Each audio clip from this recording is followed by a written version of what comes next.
Il était devenu totalement à l'ordre du jour de construire une autre médiathèque.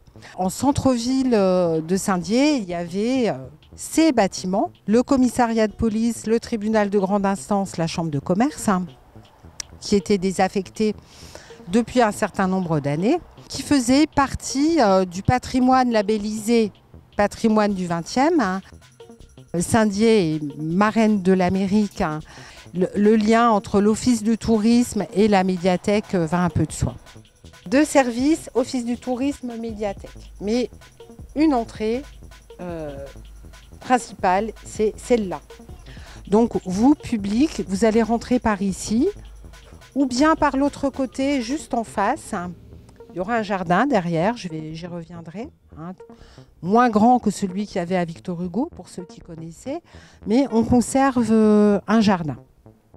Donc c'est un peu voilà, une zone comme ça où on se prépare à rentrer dans la boussole. C'est l'espace journaux, revues et jeux de société. Il y aura des portes-fenêtres qui donneront sur le jardin de lecture, de telle sorte que au beau jour, on pourra aller lire ou jouer ou boire un café. Vous voyez, là, on a des arrivées de câbles. Ça sera l'espace d'accueil, d'inscription, retour, enregistrement des prêts de documents. C'est beau, hein? C'est assez impressionnant, cet espace.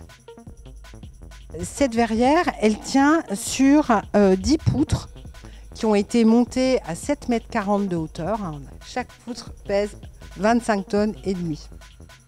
Pour les entreprises, ça a été un véritable tour de force que de réaliser des choses qu'ils n'avaient pas réalisées avant. Je crois qu'ils ont de quoi être fiers et on est assez fiers d'eux. Dans la boîte au trésor, on aura en exposition le fameux graduel de Saint-Dié, que vous connaissez sans doute au moins de réputation, qui est parti en restauration. Mais en tout cas, c'est là qu'on exposera les plus beaux fleurons de notre collection patrimoniale. On va avoir un gros rayon sur s'orienter professionnellement, réussir les concours, préparer un examen, trouver un stage, travailler à l'étranger, conduire une réunion, etc., etc. Et ça, on l'aura en livre, mais aussi sur des plateformes numériques.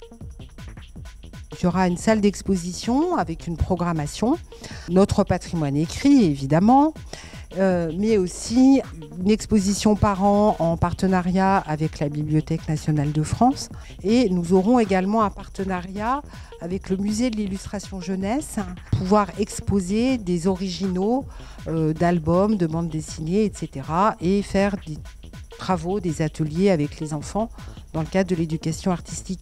Là, nous aurons une salle informatique, alors très bien équipée, 12 postes informatiques, un tableau blanc interactif, une imprimante 3D, un scanner. Parce que tout au fond là-bas, on va y aller, on a la salle de jeux vidéo. Ensuite, on a l'espace BD, manga, comics. Ici, on va y aller, on a l'espace cinéma. Et derrière, on a le pôle art, avec la bibliothèque musicale. On a un lien assez fort avec le conservatoire Olivier Douchin. Bon, d'une manière générale, on essaye de travailler au maximum avec les partenaires, que ce soit culturels, éducatifs, etc., pour que cette médiathèque serve à tout le monde. Il y aura la possibilité, ici, dans la bibliothèque musicale, d'emprunter des instruments de musique, d'emprunter des partitions, d'emprunter des méthodes d'apprentissage. Dans cette médiathèque, il a également été décidé de rendre hommage à des artistes locaux. On aura donc une sculpture en céramique de Thiébaut Chaguet. Ici, vous êtes dans le futur espace bande dessinée, manga, comics. Donc là aussi, on en aura 8000. C'est quand même ce qui est le plus emprunté en médiathèque.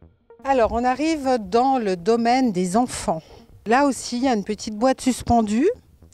Ça, c'est une cabane de lecture. Là, je vous emmène dans l'heure du conte. On aura un gradin encore là, puis le fauteuil du conteur en face. Donc, c'est l'endroit 1 pour écouter des histoires, 2 pour réunir les classes quand on aura les classes, un nouvel espace de valorisation du patrimoine écrit Alors cette fois, c'est centré sur la géographie, puisqu'on est dans la valorisation du territoire.